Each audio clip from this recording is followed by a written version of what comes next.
US Consul General Marquis Stroh visited the mazar of Quaid-e-Azam Muhammad Ali Jinnah and laid a floral wreath at the tomb.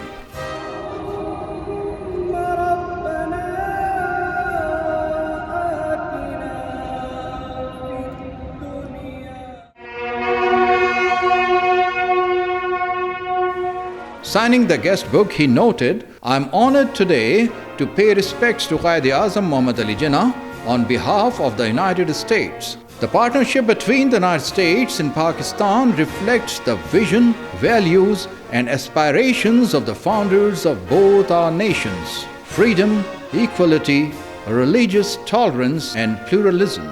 It's my sincere hope that our shared democratic foundations will continue to infuse and strengthen the enduring friendship between the American and Pakistani people for future generations." Consul General Marquis Stroh later visited the tombs of Liaquat Ali Khan, Pakistan's first Prime Minister, and Fatima Jinnah, Quaid's sister.